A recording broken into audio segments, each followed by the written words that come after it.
రాష్ట్ర ప్రధాన కార్యదర్శి ఆర్ వెంకట్రాములు, తెలంగాణ వ్యవసాయ కార్మిక సంఘం రాష్ట్ర ప్రధాన కార్యదర్శి. రాష్ట్ర ముఖ్యమంత్రి గారిని కలిసి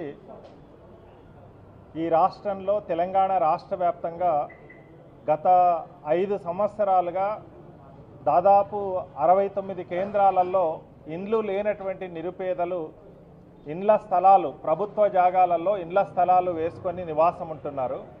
ఆ నివాసం ఉంటున్నటువంటి ప్రజానీకానికి ఇండ్ల స్థలాలు పట్టాలు ఇవ్వాలనేటువంటిది మొదటి అంశం.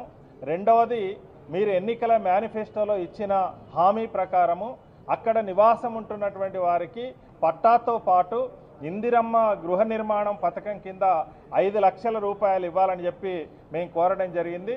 దాంతోపాటు ఈ ఇండ్ల స్థలాలు వేసుకొని నివాసం ఉంటున్నటువంటి ప్రజానీకాన్ని బలవంతంగా అక్కడి నుంచి బేదఖలు చేయించే దానికోసం ప్రయత్నం చేస్తున్నారు.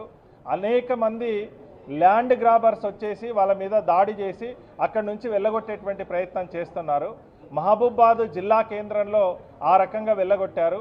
అదే రకంగా హన్మకొండ జిల్లా కేంద్రంలో అదే రకమైనటువంటి దాడి కొనసాగింది.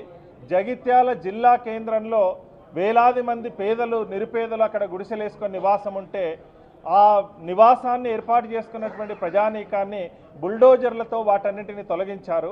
వాళ్ళ మీద 307 కేసు నమోదు చేసి ఈరోజు కరీంనగర్ జైల్లో పెట్టారు. కాబట్టి మీరు ఎన్నికల మేనిఫెస్టోలో ఇచ్చినటువంటి హామీ ప్రకారంగా వాళ్ళందరికీ పట్టాలు ఇవ్వాలి, వాటితో పాటు వాళ్ళ నిర్మాణానికి ఇవ్వాలి. అదే రకంగా అక్రమంగా బనాయించినటువంటి కేసులు ఏవైతున్నాయో ఆ కేసులన్నింటినీ రద్దు చేయాలని చెప్పి మేము కోరాం. తక్షణమే కేసులన్నింటినీ పరిశీలన చేసి రద్దు చేసే దానికోసం చర్యలు తీసుకుంటామని చెప్పి వారు హామీ ఇచ్చారు. వారికి తెలంగాణ ప్రజా సంఘాల పోరాట కమిటీ, రైతు వ్యవసాయ కార్మిక సంఘాల తరఫున ధన్యవాదాలు తెలియజేస్తున్నాం.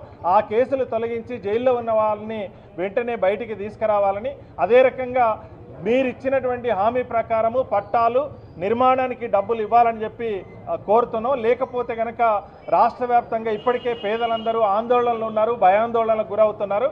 దాంతోపాటు ఎవరైతే ల్యాండ్ గ్రాబర్సు, స్థానికంగా ఉండేటువంటి అక్కడక్కడ ఉన్నటువంటి అధికారులు వాళ్ళతో మిలాకై చేస్తున్నటువంటి ఆ ల్యాండ్ గ్రాబర్స్ ఎవరైతే ఉన్నారో వాళ్ళ మీద కూడా చర్యలు తీసుకోవాలని చెప్పి ఈ సందర్భంగా కోరుతా ఉన్నాం.